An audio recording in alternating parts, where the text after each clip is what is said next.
Hello, everyone, and welcome to another episode of Tiff Talks Tech. I'm excited today because I'm doing a solo episode. And today I'm going to be talking about 7 essential skills for multifamily marketers in a tech-driven world. Um, there are so many different skills you need to have as a marketer. And I feel like in our world, it can be very, very broad from data analytics to CRM. We're going to talk about all of it and the must haves as far as technology and how it reshapes how we engage with residents and prospects. So if you're looking to future proof your career or sharpen your toolkit, this is the episode for you. I'm glad you're tuning in. I want to break down the skills and talk about why they're important and share some tips on how to start building those skills if you feel like you need to grow in certain areas, no matter where you are in your career. This is going to be a great one for you. So, the first skill that I really want to touch on is data analysis. Data, it's everywhere. I mean, from leasing to maintenance to resident engagement. I mean, there's data everywhere you look. But having it, it's not enough. You really need to know how to understand it and analyze it to drive your decisions. It's going to help you understand the trends, anticipate resident needs, prospect needs, and find areas for improvement for sure.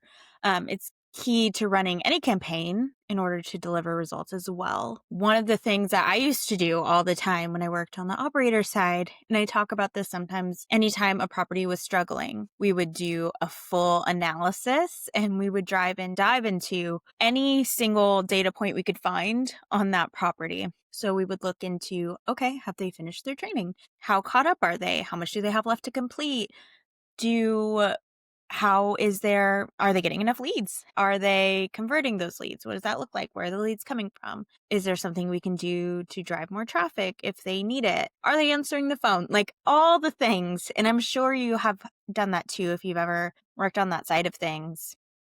On the vendor side as well, I've had to understand how our leads are coming in. Same thing as on site. And how do we drive more of the traffic that we want to see? And it's just kind of different platforms, but same concept. So definitely understanding the data. It wasn't something that I really wanted to do at first. It's so funny. When I became a marketer, I remember thinking, cool, so I'm just going to be making flyers, right? Like I was in college and I just didn't really understand everything that marketing entailed, but I dove in. I had a wonderful mentor and I learned so much. And I remember thinking like, I just hate numbers. Math is not my subject. Why would I want to look at this data? It seems boring.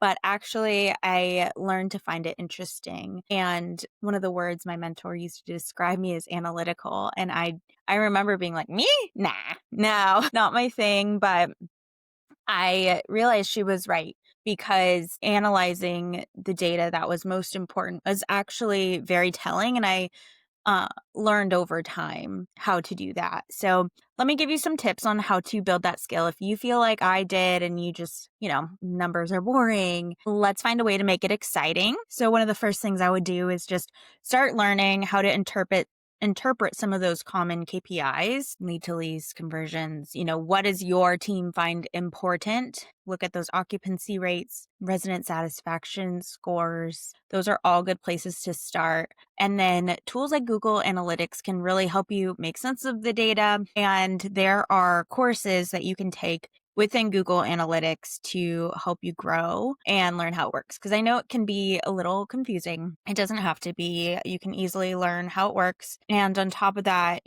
any platform that you use, they usually have a dashboard. So making sure you understand which dashboards are available to you and which data is going to be displayed in those dashboards with your tech stack. That's going to be important. Next skill, I would say understanding your CRM. If you don't know what a CRM is, it's your customer relationship management. I remember when I started, there was so much alphabet soup. I remember CRM, CMS, everything. So in case you didn't know, it's a really important tool for your marketing. It's going to help you track your leads, manage those resident relationships, and really understand the customer journey and flow. With how many CRMs there are in our industry. We really need to know how to use these tools to nurture and engage prospects. Do you want to implement automatic lead nurturing? Do you want to have the team do it themselves? Like, figure out those processes. How is everything working? How do you want it to work? What's going to be most effective? Really evaluate that. Remember when I was on that side of things, it was a little bit difficult to understand until I was working on site. Then I really understood where things lived. So even if you don't work on site, make sure you're just in there and understanding the flow. Ask a leasing agent or property manager to walk you through it. Go through it a few times. It can often take a few times before you understand something. So go through, do it, make a Loom video so you can remind yourself and really understand how the leasing teams are working. A few other tips to build the skill. If you're new to your CRM, start small by looking at basic interactions and kind of just learn how the segmentation is for targeted marketing and how things are working in the system. It's going to be very important later on, and it will help you really refine the workflows. Okay, the next thing I would focus on learning, understanding your digital advertising and pay-per-click so that you're reaching the right audiences. Digital advertising, it is such a powerful tool for reaching those prospects, but without understanding how it works, you really could be wasting a lot of time and money. Knowing and understanding targeted campaigns, it's not only going to help you drive leads, but make sure that you are efficiently using your money. So there's different ways you can do your digital advertising, like on the ILSs, Google Ads, social media, etc., and making sure that you know how to analyze the success as well. What are you considering as a success metric? Do you have, this is one great example. I work with effortless ads. And so that is our bread and butter. It's pay-per-click ads. And this is an example that I have heard and I didn't fully understand until I came to work on this site, actually. My pay-per-click, again, alphabet soup. I just remember thinking it's an ad that we put on Google, right? It'll bring people to us. Well, you do have to be very targeted about that and not to just be a walking billboard for effortless. But the thing I really do love about it is that it uses AI in a way mixed with human intelligence. So there's a human behind the wheel driving the AI to find that targeted audience and not, I don't know if Effortless is the only one to do that. I'm sure there's other platforms you could look at. And I recommend doing so. But that being said, you could be spending money and wasting it. And all that to say, I remember being on the operator side and thinking that click-through rate, that's important, right? Because it's showing who's engaging with our site from the ad. It is important and it's good to know. But if your click-through rate is going down, but your leads are going up, that is a good thing. And your conversions are going up, that is also a good thing. Your appointments go up, great. It could mean that you have less traffic on your site clicking through, but the traffic that is there is more qualified. And that is something that I learned when it comes to advertising. So just kind of taking those things into consideration, making sure you fully understand it. And if you don't, ask your resources to explain it to you. You can even say, give me the dummy version. That's what I say all the time. Put it in layman's terms to help me understand. A couple other tips to build this skill for you. Consider taking a basic Google Ads course or Facebook ads. You can always try with a small spend if you're doing it yourself, or a smaller spend if you have somebody doing it for you. Definitely experiment with some A/B testings to see what kind of ads are resonating the most with your audience. And even small campaigns, they can really give you insight into audience behavior. One of the things I always did if we were A/B testing some ads, I would also test like similar property types. If we had a tax credit here, I'd do similar tax credit, or, an A-level property, similar A. That's how we're going to compare, right? Also understanding those market nuances. So like I said, I was comparing similar property types, just kind of knowing, hey, maybe I don't need ad for this property that is 100% occupied and it is affordable income. Maybe I don't. Maybe I want to focus that spend on at least a community. Just making sure that you know a bit about the area and just the needs of that community. And like I said, the last thing is find a partner along the way that can help you because it is confusing. It can be a lot of numbers. And it took me a while to understand. And I was able to find people who could explain it to me and really help me get there. And so making sure you have partners along the way to help you understand your advertising, how successful it is, not just selling you a product, but a real partner to walk through it with you. The next skill that I highly recommend refining is your content creation and storytelling, and building engagement. Content is still going to be really important, especially in our industry when you're trying to build a community from articles to social media. It's just all in the way that you tell your story and the strategy behind it. Great content, it can attract new prospects, but it can also attract new talent to your team as well and just keep people engaged with your brand and with the community. So it just depends on how you want to do it. Start small. One of the tips, start small and identify those unique features and using them to create an authentic and relatable library of content. Definitely when you're creating content, there's lots of amazing tools out there. Grammarly, I am obsessed with Grammarly still, and I think it's really helpful. Canva, I mean, I've lived on Canva for the last 10 years. It's amazing. And it's amazing to see all the improvements they continue to make in the product because there is just more than you know that you can do in Canva. So I love that. Just make sure, you're putting everything into it. And like I said, you have to have strategy behind it because just posting like today is Mother's Day, it's just fluff content. So what's going to get people engaged and what's going to be important to your audience? Which audience are you really trying to serve? Think about that before you really dive into actually doing it because you want to put thought behind it. The next skill I would really brush up on understanding is marketing automation and how you can scale those efforts. Quite often, you might be over multiple communities. Usually, when I was on the property management side, I marketed 70 and it was an undertaking. I mean, you're talking 70 different brands and you need to figure out the nuances with each and every one. So how do you make that easy? And automation can really help you in a number of aspects. So automation is really going to be best when you're looking at tackling those repetitive tasks like follow-up, nurturing those leads. It's going to allow you to focus on more strategic tasks and in addition, the leasing team as well. It can really help you engage with people at scale without, sacrificing that personalization if you're using the right tech. So just making sure you know what's out there and how it can work best to your advantage. Just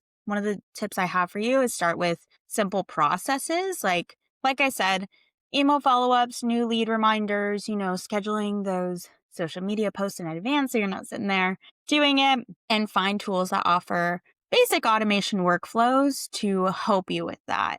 It's really going to save you so much time. I mean, not even gonna lie, I automate this podcast. I schedule my episodes to go out. It really just makes it easy for me. And, you should be able to do that as well. Along those lines, the next skill I would make sure that you brush up on is understanding AI and machine learning and being able to leverage those tech trends. Multifamily in general, it's slower to adapt to technology, but with the way that AI has risen to the challenge, it is actually evolving a lot faster than it ever has. So, you really want to make sure that you understand how to use AI to streamline your efforts and really make your processes shine. And it can really give you big advantages. And like I said, with the way it's evolving, products are changing and getting better, especially those best of breed ones. I did an episode about why people are leaving the full tech stack model and moving more towards the best in class. Really evaluate those options that are out there because it will really, those companies, they are very agile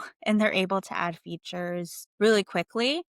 And I always loved working with those companies. I mean, that's why I went to go work at the last company I worked at because I was a customer of them and I really just loved that they took my feedback so seriously. And so Yeah, definitely look for those partners that can help you explore AI tools that can help you enhance your work. You can look at bots and whatnot for lead responses or predictive analytics for planning your campaigns, and just really make sure you're staying updated on the trends. You can stay updated on LinkedIn. You can listen to this podcast, any other podcast in our industry that can help you stay up to date on, what's out there. There's a lot of platforms with AI baked into it. So you might already have access to some of these tools. Ask your vendors for another demo of what you have, because a lot of times it can be hard to let all your customers know about a new feature, even if it's just really small. So just ask if you can have another demo and maybe schedule those out in advance so that you know what you already have at your fingertips and what's to come.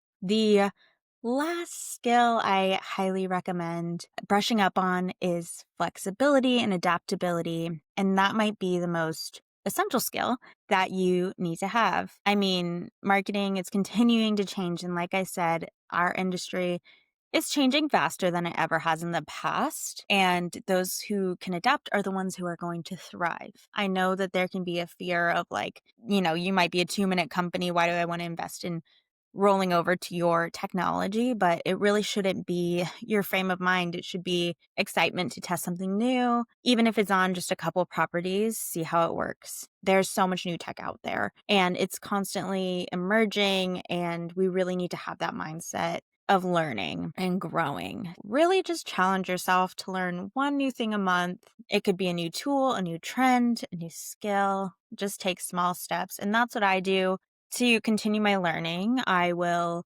I've given my plan on how to continue to grow in certain areas. Like I like to set a topic for the week, and this is my focus, and these are all the things I'm going to do to get better at that. If you're looking to start small, just pick one thing a week that you want to look into. Write it on your task sheet, on your planner. I mean, I use a written planner because I really, really have an obsession with crossing out things once I'm done with them. Sometimes I'll do something, write it on my planner, and then cross it out just to say that I did it. But really, however you keep track of your tasks, write it down so that you remember to brush up on learning in that area. So to wrap up, we've covered some really big and important skills for marketers like data analytics, understanding your CRM, digital advertising, content creation, marketing automation, AI awareness, and of course, being adaptable and flexible. Our industry, it's changing, and staying sharp in these areas is really going to make you an invaluable asset. And that's really what we want, right? Like we want to keep our jobs, the ones we like and the ones we don't, be able to make that pivot over time after you gain the right experience. So, if you found these insights helpful, please don't forget to subscribe and, leave a review. That would be great. I would love that. I was sitting down with my boss this week and talking about my podcast, and he's like, "Hey, you have one review." And I was like, "Great. That's amazing. I never ask for reviews. I didn't even know I had one." So, if you'd like to leave me a review, it would mean the world to me. If there are other topics or skills you'd like me to go over, please reach out to me on LinkedIn. I'd love to hear it. Or if you think you would be a great addition to the podcast, please let me know. But yeah, thanks for tuning in. I appreciate it. I hope you got something out of this, and tune in next time.